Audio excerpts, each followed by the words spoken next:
नमस्कार दोस्तों, SR group passion education में आप सभी का स्वागत है। तो मित्रों, अपने जीके से रिलेटेड टॉपिक चल रहे थे, उसमें शैक्षिक परिदृश्य के कुछ पॉइंट पूरे हो चुके हैं।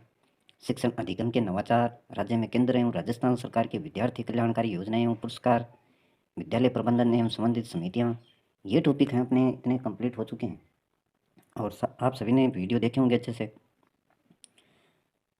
आज देखने वाले हैं मित्रों, इसका अगला टॉपिक राष्ट्रीय शिक्षा नीति 2020 राजस्थान के परिप्रेक्ष्य में। तो ये टॉपिक हो जाएगा अपना आज।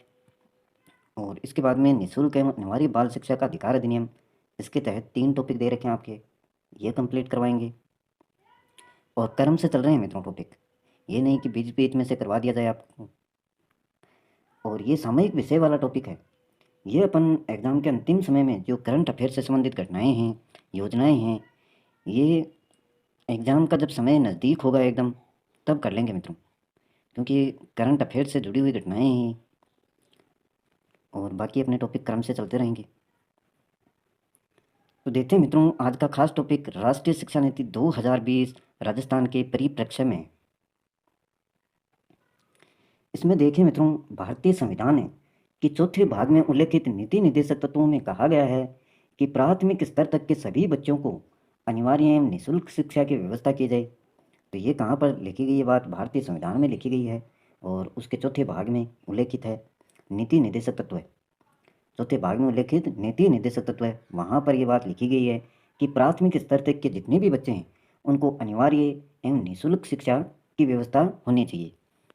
1948 में डॉक्टर राधाकृष्णन की अध्यक्षता में विश्वविद्यालय शिक्षा आयोग के गठन के साथ ही भारत में शिक्षा प्रणाली को व्यवस्थित करने का काम शुरू हो गया था। किसकी अध्यक्षता में? डॉक्टर राधाकृष्णन। कौन से ईयर में? 1948 में। और विश्वविद्यालय में जो शिक्षा आयोग है उसके गठन के साथ ही भारत में नई शिक्षा प्रणाली को व्यवस्थित करने का काम है शुरू हो गया था। ये पढ़ने वाले कुछ महत्वपूर्ण पॉइंट हैं जिनको आपको याद भी करना है। 1952 में लक्ष्मण स्वामी मुदालियर की अध्यक्षता में गठित माध्यमिक शिक्षा आयोग तथा 1964 में दौलत सिंह कोठारी की अध्यक्षता में गठित शिक्षा आयोग की अनुशंसाओं के आधार पर 1968 में शिक्षा नीति पर एक प्रस्ताव प्रकाशित किया गया, जिसमें राष्ट्रीय विकास के प्रति वचनबद्ध, चरित्रवान तथा कार्यकुशल युवक युवतियों को तैयार करने का लक्ष्य रखा गया।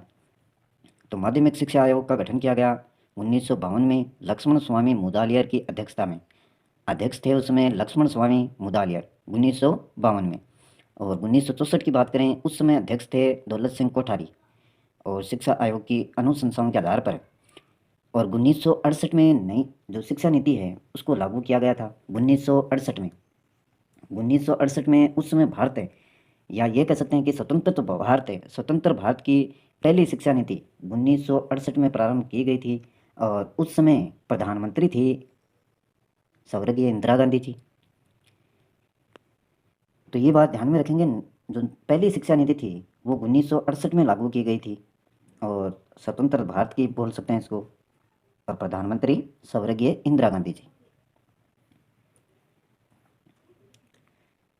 उसके बाद में मई 1986 में नई राष्ट्रीय शिक्षा नीति लागू की गई। 1986 में मई 1986 में नई राष्ट्रीय शिक्षा नीति। और इस समय जो भारत देश के प्रधानमंत्री थे वो थे राजीव गांधी, जो अब तक चल रही है। इस बीच राष्ट्रीय शिक्षा नीति की समीक्षा के लिए 1990 में आचार्य राममूर्ति की अध्यक्षता में एक समीक्षा समिति तथा 1993 में प्रोफेसर यशपाल समिति का गठन किया गया। कौन से ईयर में? 1993 में प्रोफेसर यशपाल समिति का गठन और 1990 में आचार्य राममूर्ति की अध्यक्षता में एक समीक्षा समिति का गठन किया गया। ये दोनों नीतियाँ याद रखेंगे। 1968 में तो आपकी आज़ाद भारत की पहली शिक्षा नीति और मई 1986 में नई राष्ट्रीय शिक्षा नीति। दोनों प्रधानमंत्री कौन थे उस समय, ये भी ध्यान में रखना आपको। आगे देखिए, इसमें नई शिक्षा नीति 2020 भारत की शिक्षा नीति है, जिसे भारत सरकार द्वारा 29 जुलाई 2020 को घोषित किया गया। तो ये 21वीं सदी की पहली नई शिक्षा नीति है, इसको भी याद रखेंगे। 29 जुलाई 2020 21वीं सदी की पहली नई शिक्षा नीति। सन 1986 में जारी हुई नई शिक्षा नीति के बाद भारत की शिक्षा नीति में यह पहला नया परिवर्तन है। 1986 के बाद में यह नीति अंतरिक्ष वैज्ञानिक के कस्तूरी रंगन की अध्यक्षता वाली समिति की रिपोर्ट पर आधारित है। तो ये बात भी ध्यान में रखेंगे, किसकी अध्यक्षता वाली समिति की रिपोर्ट पर आधारित है ये नई शिक्षा नीति? के कस्तूरी रंगन, अंतरिक्ष वैज्ञानिक के कस्तूरी रंगन। नेक्स्ट पॉइंट देखिए,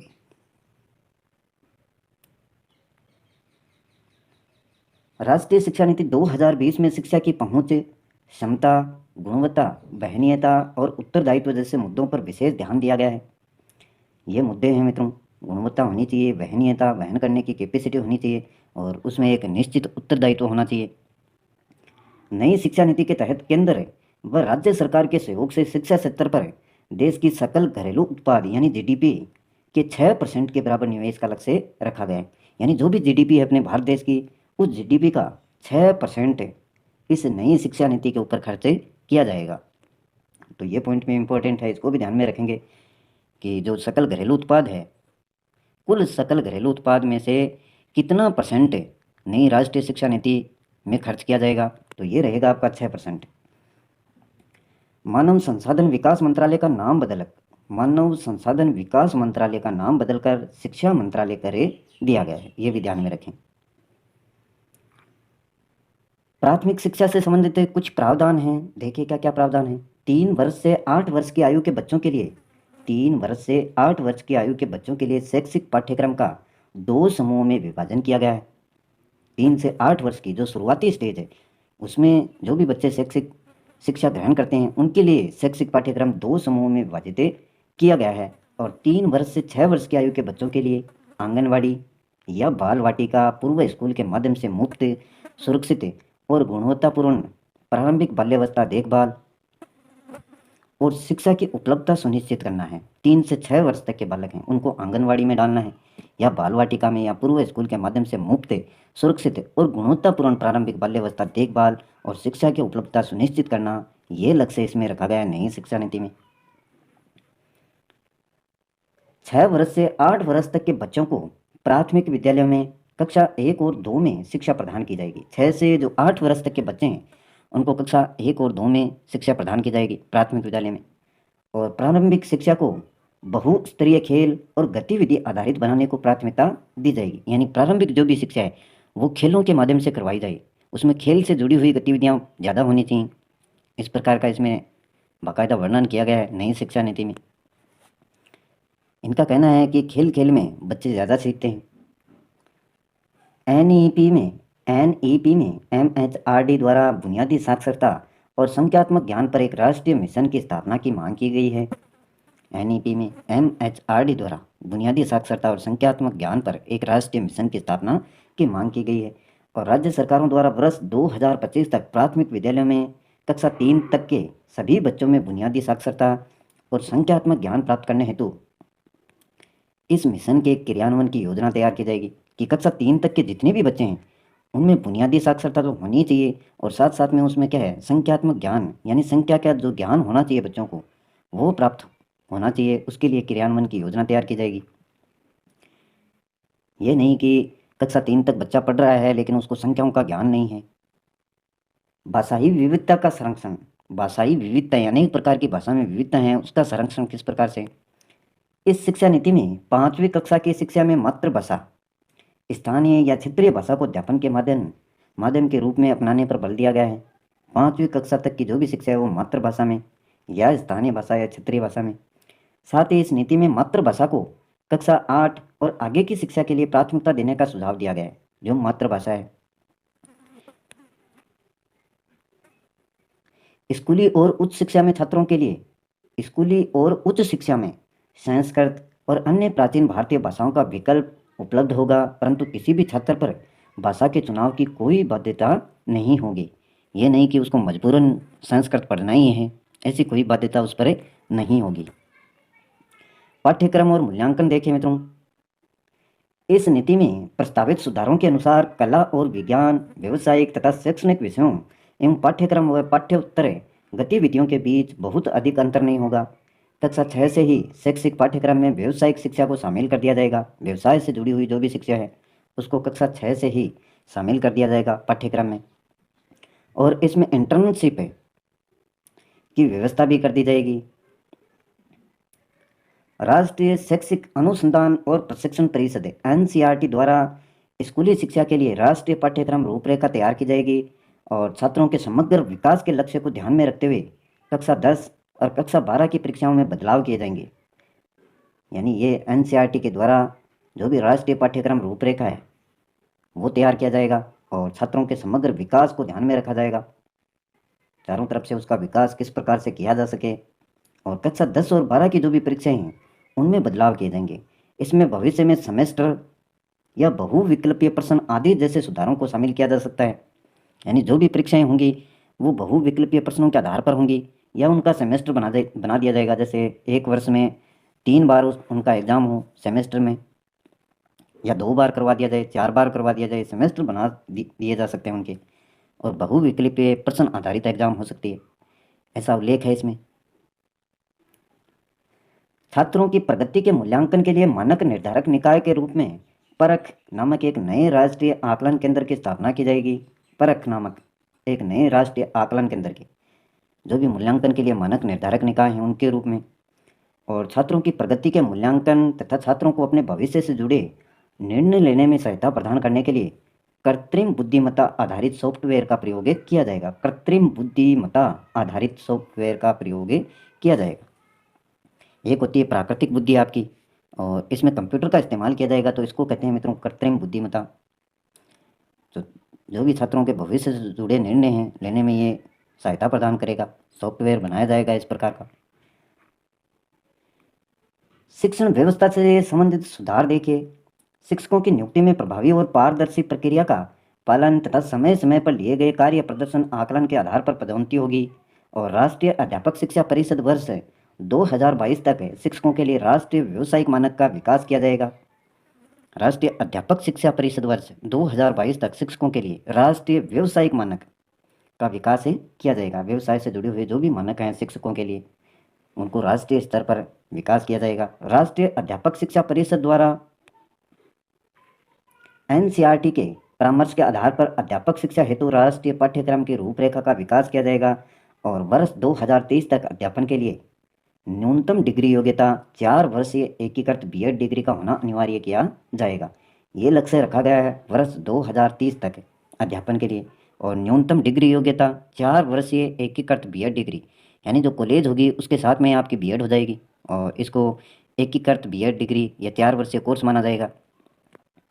पहले कॉलेज करते थे 3 साल की, उसके बाद में 2 साल की बीएड होती थी, लेकिन अब क्या किया है इसको साथ में ही जोड़ दिया गया है। जैसे बीएड करना चाहता है कोई या शिक्षा के क्षेत्र में जुड़ना चाहता है तो वो 4 वर्षीय कोर्स करेगा और उसमें आपकी बीएड भी हो जाएगी। नेक्स्ट देखिए उच्च शिक्षा। नई शिक्षा नीति 2020 के तहत उच्च शिक्षण संस्थानों में सकल नामांकन अनुपात को 26.3% वर्ष 2018 से बढ़ाकर 50% तक करने का लक्ष्य रखा गया है। सकल नामांकन अनुपात जो 26.3% था पहले वर्ष 2018 में, उसको बढ़ाकर 50% तक करने का लक्ष्य। और इसके साथ ही देश के उच्च शिक्षण संस्थानों में 3.5 करोड़ नई सीटें जोड़ी जाएंगी। एनईपी 2020 के तहत स्नातक पाठ्यक्रम में मल्टीपल एंट्री एंड एग्जिट व्यवस्था को अपनाया जाएगा। इसके तहत 3 या 4 वर्ष के स्नातक कार्यक्रम में छात्र कई स्तरों पर पाठ्यक्रम को छोड़ सकेंगे। उन्हें उसी के अनुरूप डिग्री या प्रमाण पत्र प्रदान किया जाएगा। 1 वर्ष के बाद प्रमाण पत्र, बीच में भी जो भी 4 वर्ष का कोर्स है उसको छोड़ सकता है कोई, यानी 1 वर्ष का बीच में छोड़ेगा तो 1 वर्ष का उसको प्रमाण पत्र दिया जाएगा। और 2 वर्षों के बाद एडवांस डिप्लोमा दिया जाएगा, 3 वर्षों के बाद स्नातक की डिग्री और 4 वर्षों के बाद शोध के साथ में स्नातक डिग्री उनको दी जाएगी। विभिन्न उच्च शिक्षण संस्थानों से प्राप्त अंकों या क्रेडिट को डिजिटल रूप से सुरक्षित रखने के लिए एक एकेडमिक बैंक ऑफ क्रेडिट दिया जाएगा। एकेडमिक बैंक ऑफ क्रेडिट, जिससे अलग अलग संस्थानों में छात्रों के प्रदर्शन के आधार पर उन्हें डिग्री प्रदान की जा सके।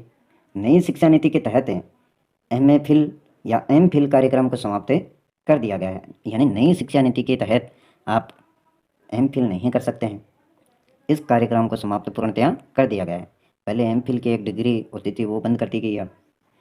भारतीय उच्च शिक्षा आयोग चिकित्सा एवं कानूनी शिक्षा को छोड़कर पूरे उच्च शिक्षा क्षेत्र के लिए एकल निकाय के रूप में भारतीय उच्च शिक्षा आयोग का गठन किया जाएगा। इसके कार्यों के प्रभावी और प्रदर्शितापूर्ण निष्पादन के लिए 4 संस्थानों या निकायों का निर्धारण किया गया है। चिकित्सा एवं कानूनी शिक्षा को छोड़कर पूरे उच्च शिक्षा क्षेत्र में चिकित्सा और एक कानूनी शिक्षा को छोड़ के एकल निकाय के रूप में भारत उच्च शिक्षा आयोग का गठन किया जाएगा। और इनमें जो 4 संस्थान या निकाय हैं वो देखिए, विनियमन हेतु राष्ट्रीय उच्च स्तर शिक्षा नियामकीय परिषद का गठन, मानक निर्धारण के लिए सामान्य शिक्षा परिषद और वित्त पोषण के लिए उच्चतर शिक्षा अनुदान परिषद। तो ये याद रखेंगे मित्रों, विनियमन हेतु राष्ट्रीय उच्च स्तर शिक्षा नियामकीय परिषद और मानक निर्धारण के लिए सामान्य शिक्षा परिषद और वित्त पोषण के लिए उच्चतर शिक्षा अनुदान परिषद। और आगे देखिए प्रत्यायन है, ये है इसके लिए राष्ट्रीय प्रत्यायन परिषद, प्रत्यायन के लिए राष्ट्रीय प्रत्यायन परिषद। अब देखिए इसमें आगे, देश में आईआईटी और आईआईएम के समकक्ष वैश्विक मानकों के बहु विषयक शिक्षा एवं अनुसंधान विश्वविद्यालय की स्थापना की जाएगी। आईआईटी का क्षेत्र है और आईआईएम के समक्ष जितने भी मानक हैं, वैश्विक मानक हैं, उनके लिए बहु विषयक शिक्षा, बहुत सारे विषयों की शिक्षा और जो भी खोज है विश्वविद्यालय, उनकी स्थापना की जाएगी। नई शिक्षा नीति 2020 में 5+3+3+4 क्या है, इसको भी देखते हैं। पुरानी शिक्षा नीति का पाठ्यक्रम था आपका 10+2 के अनुसार चलता था, लेकिन नई शिक्षा नीति 2020 की शैक्षणिक संरचना 5+3+3+4 के हिसाब से की गई है। इस नीति को बच्चे की 3 से 8, 8 से 11, 11 से 14 और 14 से 18 उम्र के अनुसार 4 अलग अलग हिस्सों में विभाजित किया जाएगा, यानी 3 से 8 वर्ष शुरुआत में, और इसमें आपके ये 5 वाला फार्मूला, और 8 से 11 के लिए 3 वाला, और 11 से 14 के लिए 3 वाला, और 14 से 18 4 वाला। तो इस प्रकार से 5+3+3+4 और 3 से लेकर 18 वर्ष की उम्र के अनुसार 4 अलग अलग हिस्सों में इसको विभाजित किया गया है। अब देखिए इनको, पहले हिस्से में प्राइमरी से दूसरी कक्षा, और दूसरे हिस्से में आपकी तीसरी से 5वीं कक्षा, और तीसरे हिस्से में 6ठी से 8वीं कक्षा, और चौथे हिस्से में 9वीं से 12वीं कक्षा को शामिल किया जाएगा। पहले 10+2 का फार्मूला था, लेकिन अब क्या कर दिया इसको 5+3+3+4 का फार्मूला। शुरुआती क्षण में आपके 3 साल आंगनबाड़ी में प्लस 2 साल पहली और दूसरी क्लास, टोटल कितने हो गए 5 हो जाएंगे, 3+2 5 हो जाएंगे। और उसके बाद में ये 3 वर्ष आपकी तीसरी, चौथी और 5वीं कक्षा हो जाएगी, और उसके बाद में 3 में आपकी 6ठी से 8वीं कक्षा, और लास्ट में 4 साल आपकी 12वीं तक की कक्षा। तो इस प्रकार से 5+3+3+4 का ये क्रम रखा गया है। कौन कौन सी स्टेज इनको बोला गया, देखिए 5 इसको बोला गया फाउंडेशन स्टेज, नाम याद रखेंगे 5 फाउंडेशन स्टेज। फाउंडेशन स्टेज के अंतर्गत पहले 3 वर्ष से बच्चों को आंगनबाड़ी में, पहले 3 वर्ष बच्चों को आंगनबाड़ी में और प्री स्कूलिंग शिक्षा लेना होगा। इसके बाद बच्चे अगले 2 वर्ष कक्षा 1 एवं 2 में स्कूल में पढ़ेंगे, और इसमें 3 से 8 वर्ष तक की आयु के बच्चों को कवर किया जाएगा। उसके लिए नया पाठ्यक्रम तैयार किया जाएगा, और 5 वर्ष में उनका पहला चरण समाप्त हो जाएगा। नेक्स्ट है 3 प्रीपरेटरी स्टेज। ये स्टेजों के नाम याद रखेंगे मित्रों आप। 3 प्रीपरेटरी स्टेज। प्रीपरेटरी स्टेज में कक्षा 3 से 5 तक की पढ़ाई होगी, और इसमें 8 से 11 वर्ष तक की उम्र के बच्चों को कवर किया जाएगा। यह चरण 3 वर्ष में पूरा हो जाएगा। इस स्टेज में बच्चों को विज्ञान, गणित, कला आदि की पढ़ाई पर जोर दिया जाएगा। तो यह है प्रीपरेटरी स्टेज आपकी 3 वर्ष के लिए। नेक्स्ट है मिडिल स्टेज, 3 मिडिल स्टेज। तो मिडिल स्टेज में देखिए, मिडिल स्टेज में कक्षा 6 से 8 तक की पढ़ाई होगी, और इसमें 11 से 14 वर्ष तक की उम्र के बच्चों को कवर किया जाएगा। यह चरण 3 वर्ष में पूरा हो जाएगा, और इस स्टेज में बच्चों के लिए खास कौशल विकास कोर्स भी शुरू हो जाएंगे। तो जो मिडिल स्टेज है उसमें आपके कौशल विकास कोर्स शुरू करवा दिए जाएंगे, और उम्र है इसमें 11 से 14 वर्ष तक की जो भी बच्चे हैं, और कक्षा पूर्ण होंगे आपकी 6 से 8 तक की। तो प्रत्येक पॉइंट को ध्यान में रखें मित्रों। नेक्स्ट है आपका सेकेंडरी स्टेज, 4 सेकेंडरी स्टेज। तो इसमें देखिए, सेकेंडरी स्टेज में कक्षा 9 से 12, तक की पढ़ाई होगी, जो कि इसमें 14 से 18 वर्ष तक की उम्र के बच्चों को कवर किया जाएगा और यह चरण 4 वर्ष में पूरा होगा। इस स्टेज में बच्चों को अपने विषय का चयन करने की आज़ादी होगी। तो जो चौथी स्टेज है आपकी, सेकेंडरी स्टेज जिसको बोलते हैं, उसमें बच्चों को अपने विषय का चयन करने की आज़ादी होगी। कौन सा विषय उनको चयनित करना है, कला के क्षेत्र में जाना है या विज्ञान या अन्य विषय जितने भी हैं। नेक्स्ट देखिए, नई शिक्षा नीति 2020 के प्रमुख बिंदु या उसकी विशेषताएं क्या हैं। न्यू शिक्षा नीति 2021 की पॉइंट्स है। एनईपी 2020 के अंतर्गत 5वीं कक्षा तक के छात्रों को मातृभाषा, स्थानीय भाषा और राष्ट्रभाषा में ही अध्ययन करवाया जाएगा। तो ये नई शिक्षा नीति में पहला पॉइंट लिखा गया है कि मातृभाषा है और स्थानीय भाषा है वहाँ की, जिस क्षेत्र विशेष में वो रहते हैं, या फिर राष्ट्रभाषा में अध्ययन उनको करवाया जाएगा। भाषा के चुनाव के लिए छात्रों पर कोई भी बाध्यता नहीं होगी। उसके लिए संस्कृत और अन्य प्राचीन भारतीय भाषाओं को पढ़ने के विकल्प भी मौजूद रहेंगे हमेशा। तो ये पॉइंट हैं, ये अहम है, प्रत्येक पॉइंट को अच्छे से आपको कवर करना है। कक्षा 10 से बोर्ड की अनिवार्यता को ख़त्म कर दिया गया है। कोई ज़रूरी नहीं है कि बोर्ड की परीक्षा आप रखें। अब छात्र को सिर्फ 12वीं परीक्षा देनी होगी। अब छात्र को सिर्फ 12वीं की बोर्ड परीक्षा देनी होगी और ग्रेजुएशन की डिग्री 3 और 4 वर्ष की होगी। 1 वर्ष पढ़ाई करने के बाद यदि छात्र पढ़ाई छोड़ता है और फिर दोबारा अपनी पढ़ाई जारी करने का मन बनाता है तो वह अपनी पढ़ाई वहीं से प्रारंभ कर सकता है जहाँ से उसने अपनी पढ़ाई को छोड़ा था।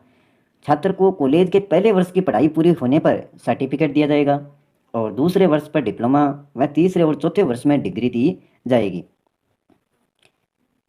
नेक्स्ट देखिए, 3 वर्ष की डिग्री उन छात्रों के लिए होगी जिन्हें हायर एजुकेशन नहीं लेना है। अगर वो हायर एजुकेशन उससे आगे की पढ़ाई नहीं करना चाहते हैं तो 3 वर्ष की उनको डिग्री दे दी जाएगी, जबकि हायर एजुकेशन करने वाले छात्रों को 4 साल की डिग्री लेनी होगी। 4 वर्ष की डिग्री लेने वाले स्टूडेंट्स 1 वर्ष में एमए कर पाएंगे। जो भी 4 वर्ष की डिग्री लेने वाले छात्र हैं वो 1 वर्ष में ही एमए कर पाएंगे, मास्टर ऑफ आर्ट्स। और एमफिल की अनिवार्यता को भी ख़त्म कर दिया गया है। एमफिल की कोई अनिवार्यता नहीं है। एमए के छात्र सीधे ही पीएचडी कर पाएंगे। तो ये कुछ खास पॉइंट हैं, देख लीजिए अच्छे से इनको। यदि कोई अपने कोर्स के बीच में से किसी दूसरे कोर्स में शामिल होना चाहता है तो वह सीमित समय के लिए ब्रेक लेकर अपना कोर्स बदल भी सकता है। ये भी सुविधा रहेगी बच्चों के लिए। और स्कूली बच्चों को खेलकूद, योग, नृत्य, मार्शल आर्ट्स, बागवानी समेत अन्य शारीरिक गतिविधियों से जुड़ने के लिए प्रोत्साहित किया जाएगा। तो मित्रों, ये थी आपकी नई राष्ट्रीय शिक्षा नीति 2020 कब लागू की गई और इससे पहले की जो शिक्षा नीति थी वो कौन सी थी, और इसके जो मुख्य पॉइंट हैं शिक्षा नीति के, यह आपको याद रखने हैं। और इससे संबंधित जो भी प्रश्न बनते हैं मित्रों, वो आगे के वीडियो में आपको करवाए जाएंगे। प्रत्येक टॉपिक जो भी अपने द्वारा करवाया जा रहा है उससे संबंधित जितने भी प्रश्न बनेंगे उनको वीडियो के माध्यम से और पीडीएफ भी आपको दे दी जाएंगी। तो जुड़े रहें ग्रुप के साथ में और अच्छे से प्रत्येक वीडियो को देखते रहें। आपकी एग्ज़ाम होगी उससे पहले आपके जीके वाला पार्ट्स है और अन्य जितने भी वीडियो बनेंगे जिस भी सब्जेक्ट के, वो आपको कवर करवा दिए जाएंगे अच्छे से। वीडियो को लाइक करें, अपने मित्रों के साथ में शेयर करें और चैनल को सब्सक्राइब नहीं किया तो प्लीज़ मित्रों सब्सक्राइब कर लें, जिससे आने वाले प्रत्येक वीडियो के नोटिफिकेशन आपको लगातार मिलते रहें। आज के लिए बस इतना ही, कल फिर मिलते हैं एक नए टॉपिक के साथ। तब तक के लिए जय हिंद, जय